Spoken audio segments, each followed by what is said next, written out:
From an early age, my father instilled a pride and patriotism in me that carried me far in life. I dedicated myself to serving the crown. I don't regret it, though it's not been without its challenges. One of those challenges was working with the Saints in taking down Cyrus Temple.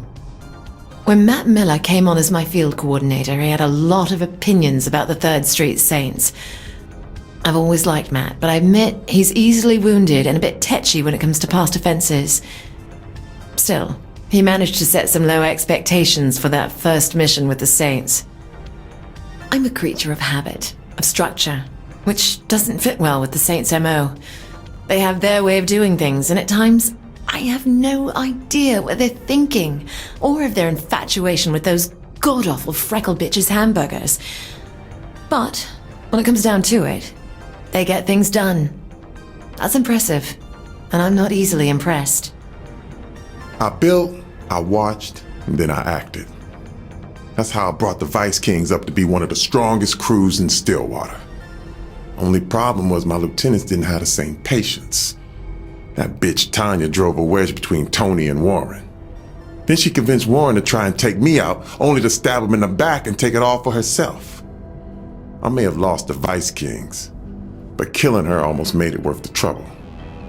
Good thing the player was there to help. After the fall of the Vice Kings, I figured it was time to get out of the game. Living the life I had, I didn't want all that experience to go to waste. Figured a book would allow me to work out my demons and show the world what the game took from me. Didn't know it'd take off so well.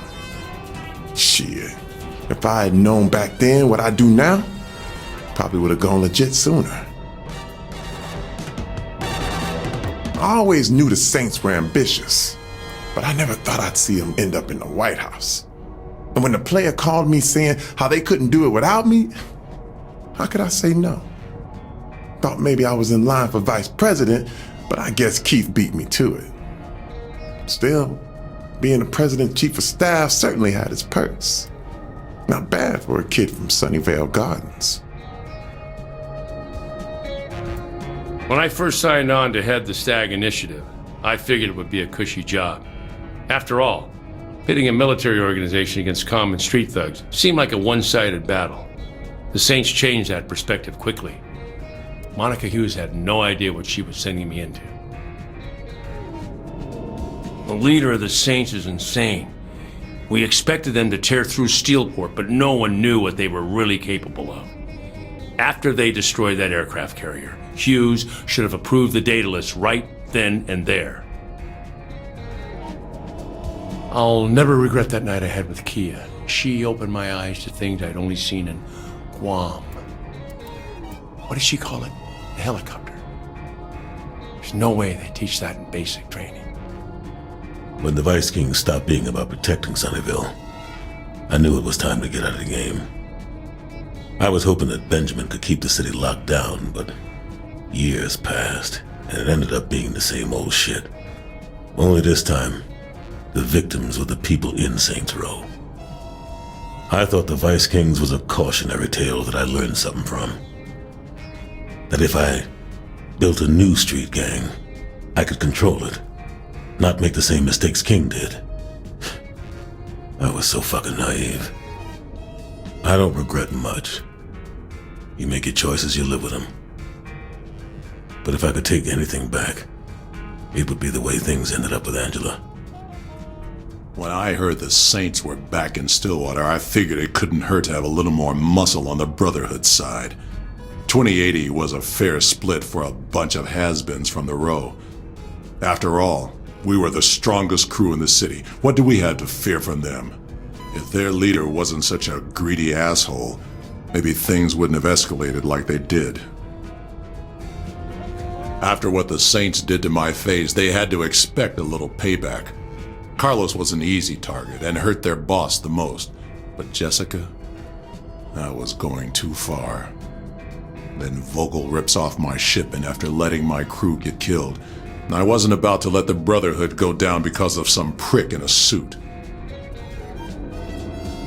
I thought I had that Saint dead to rights. I mean, they couldn't kill me in my own home. What chance did they have to survive my trap? I had the perfect setup. Even used the truck that killed Jessica for a little poetic justice, but it didn't matter. I lost. Fucking Saints. Putting me in charge of the brothels was the best idea King ever had. There's no way anyone else in Stillwater would have been able to control the girls the way I did.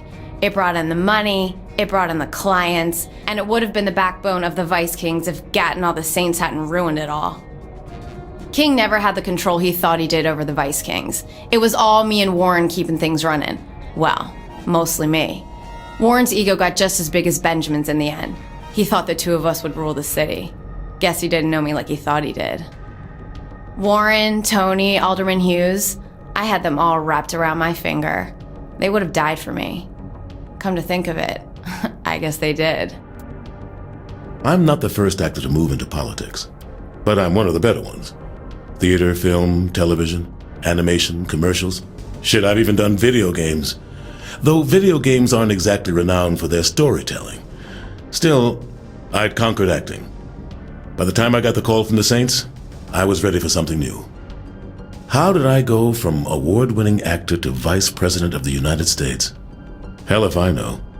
But when the head of the Saints calls you up and makes you an offer, well, it's something you consider. I liked the idea of being a statesman, having my name in the history books. It's a hell of a dream. Plus, I look good in a suit. I'd look even better on money. Zinyak kicked the stool out from under my political aspiration when he and his armada showed up. One of the worst things you can do is piss off America. Now, I don't necessarily agree with how the president is handling these things. Seems there must be a better way. I'm not saying I'd do better, but shit, maybe that's exactly what I'm saying. If I had the chance, anyway. I gotta admit, I didn't think much of the boss when they first joined the crew. I thought there was no way they were gonna make it through being canonized, let alone be any help taking over Stillwater. Hell, they didn't even talk back then. But after that shit with the Vice Kings, I knew we found ourselves one hell of a saint. There's nothing the boss can't do. Things ain't ever been easy for the Saints. First, we lost Lynn to the Rollers back in Stillwater. And then Julius tried blowing up the boss and the Saints fell apart. And after getting the crew back together, the Brotherhood had Carlos killed and... Aisha. Well, I lost her to the Ronin. And then fucking Philippe Loren tried taking me out, only to have Zinyak come in and snatch me from the Saints anyway. Like I said, shit's always been rough. Aisha's death, it hit me really hard. I thought I'd made peace with it, but Zinyak's fucking simulated hell took its toll. You know, I know the whole point was that I'd never be able to save her, but that shit would never stop me from trying. The boss didn't show up to help. I don't know how much longer I could have kept it together. Okay, I'm going to say this again. Why did we work with Matt Miller? Did everyone forget what he did to me back before I joined the Saints? I mean, come on! He set me up to be fired from the FBI and got all my ideas completely discredited just because they think I'm into kink? The truth of that aside, he ruined my life and now he's a good guy? This just isn't fair! First, I told the FBI. Then I told the Saints. Then I told the President and the entire Secret Service, and still they wouldn't listen. Now here we are, abducted by aliens and trapped in technology far beyond what we had on Earth. You know, if I'd only got the budget for my planetary defense system, we wouldn't be stuck up here dealing with the Zin. I mean, it would only have cost $3.1 billion. Hey, I tried to warn the military, but they didn't want to listen to the press secretary. Oleg is one of the best things that ever happened to me, and right now it feels like the worst.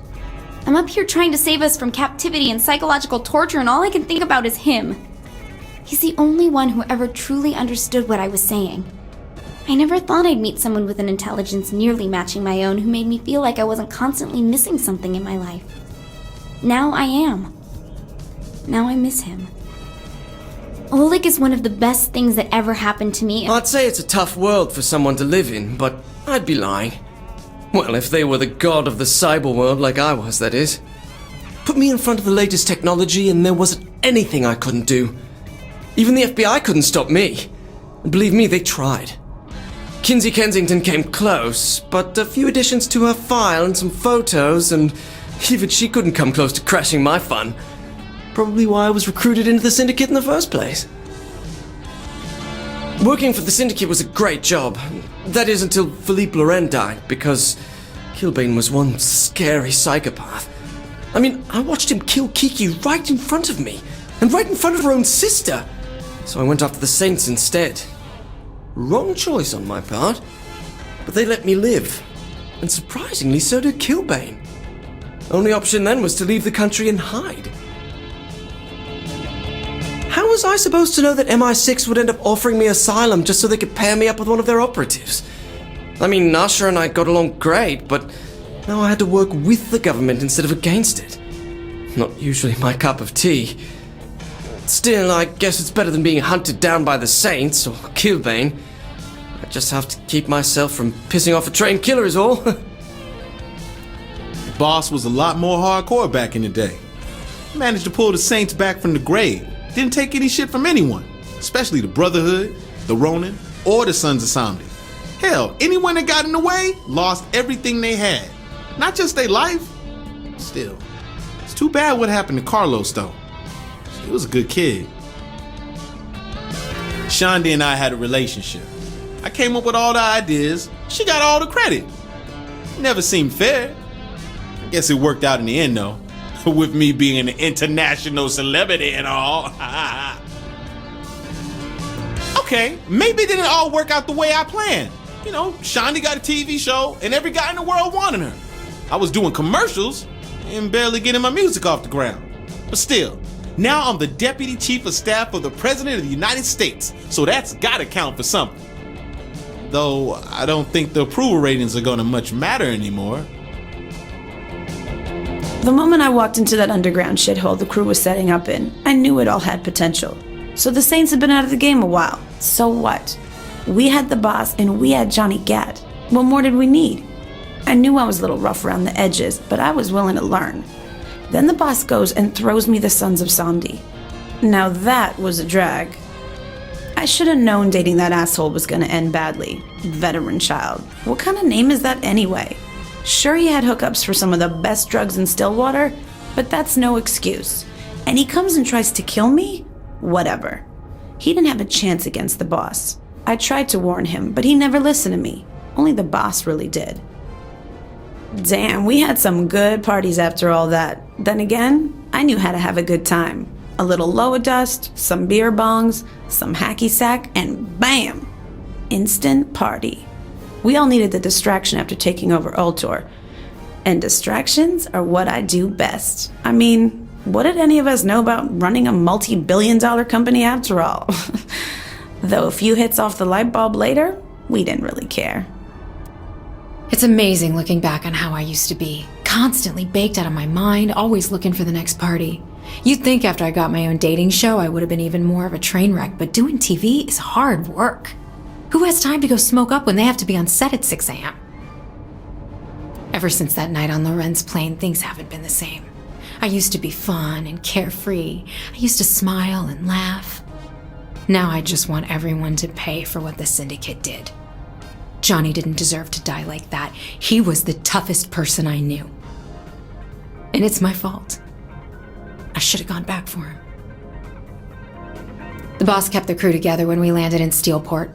First we took out that asshole Philippe and then Kilbane for what he did to Johnny's funeral. Stag was just icing on the cake, really.